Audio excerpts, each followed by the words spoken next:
Hi అండి, welcome back to my channel OTT talks. Previous ఎపిసోడ్లో Adiraj miss కోచ్తో మాట్లాడుతూ ఉండటం చూసాం. మరి ఈ ఎపిసోడ్లో ఏమవుతుందో చూసేద్దామా?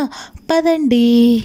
నిన్న రాత్రి డైనింగ్ హాల్లో వేదాంత్ ఎవరితో మాట్లాడకుండా భయపడుతూ ఏమీ తినకుండా ఉండటం చూశాను. నాకు నినాద్ గుర్తొచ్చాడు.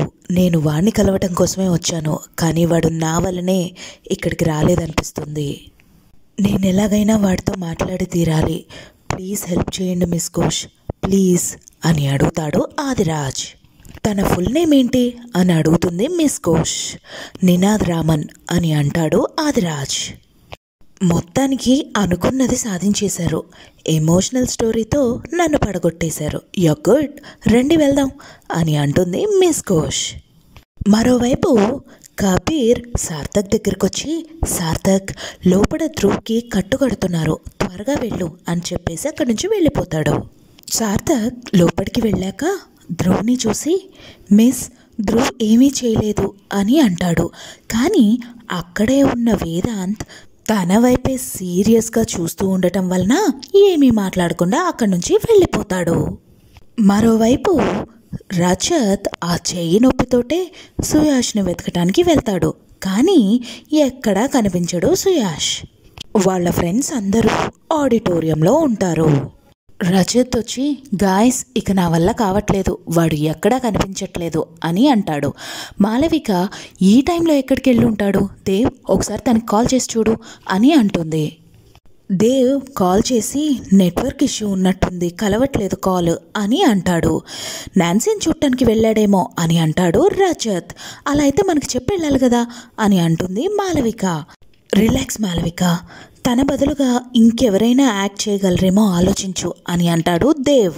మరోవైపు ఆదిరాజ్ అండ్ మిస్ ఘోష్లు నినాద్కి సంబంధించిన డీటెయిల్స్ వెతకడానికి ఆర్కైవల్ రూమ్కి వెళ్తారు. అక్కడ డాక్యుమెంట్స్ వెతుక్కుంటూ, మీరు ప్లేలో ఎందుకు లేరు అని అడుగుతారు మిస్ ఘోష్ని ఆదిరాజ్. నాకు 2 నిమిషాలు స్టాఫ్ రూమ్లో ఉండాలంటేనే పిచ్చెక్కిపోతుంది, ఇక వాళ్ళతో ఎలా యాక్ట్ చేయగలను అని అంటుంది మిస్ ఘోష్. మీరు నీలగిరి స్కూల్కి బిగ్ ఫ్యాన్ కాదనుకుంటా అని అంటాడు ఆదిరాజ్. మరీ మీ ఓల్డ్ బాయ్స్ అంతా కాదులేండి, ఈ స్కూల్లో అంతా మంచిగా ఉన్నట్టే మంచి మాటలే మాట్లాడుకుంటూ ఉన్నారు, కానీ ఇక్కడ ఇంకా చాలా మాటలున్నాయి, దయ్యాలు, భూతాలు, పరిహారాలు అంటూ అని వెనక్కి చూస్తుంది. అక్కడ ఆదిరాజ్ ఉండడు. ఆదిరాజ్ని వెతుక్కుంటూ వెళ్తుంది. ఆదిరాజ్ వెనక నుండి వచ్చి భయపెడతాడు. మిస్ ఘోష్ భయపడిపోతుంది. ఆదిరాజ్ నవ్వేసి, మూర్ఖులే దయ్యాలని నమ్ముతారనుకున్నాను, ఇది నీలగిరి వ్యాలీ స్కూల్ యొక్క సిల్లీ ప్రాంక్ అని అంటాడు ఆదిరాజ్. ఇలాంటి ప్రాంక్స్ వల్లే బోర్డింగ్ స్కూల్స్లో కౌన్సిలర్స్ కావాల్సి వస్తున్నారు. చిన్నప్పటి ట్రామాస్ని ఎప్పటికీ మర్చిపోలేము. చిన్నప్పటి గాయాలు నయం చేయాలంటే పెద్దయ్యాక సైకాలజిస్టులు కావాలి అని అంటుంది మిస్ ఘోష్. దానికి నాకన్నా మంచి ఎగ్జాంపుల్ ఎవరో ఉండరు. నాకు 10 years ఉన్నప్పుడు మా పేరెంట్స్ చనిపోయారు అని అంటాడు ఆదిరాజ్. ఓ, ఐఎమ్ సారీ అని అంటుంది మిస్ ఘోష్. నా గురించి చాలే కానీ నీ గురించి చెప్పు. నువ్వు ఇక్కడ అందరికీ దూరంగా ఈ చలి ప్రదేశంలో ఎవరి నుంచి పారిపోతున్నావు? ఎందుకు ఇక్కడ కౌన్సిలర్గా జాయిన్ అయ్యావు అని అడుగుతాడు ఆదిరాజ్. నా కొడుకు ఇప్పుడు 5 సంవత్సరాలు వాళ్ళ నాన్నగారి కస్టడీలో ఉన్నాడు. నేను కోర్టులో ఫైనాన్షియల్ క్యాపబిలిటీని ప్రూవ్ చేయలేకపోయాను, అందుకే I lost his custody. Maybe ఈ జాబ్తో నేను ఫైనాన్షియల్గా స్టేబుల్ అవ్వగలను అని అంటుంది మిస్ ఘోష్.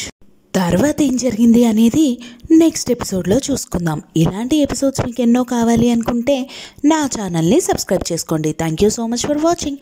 బాయ్.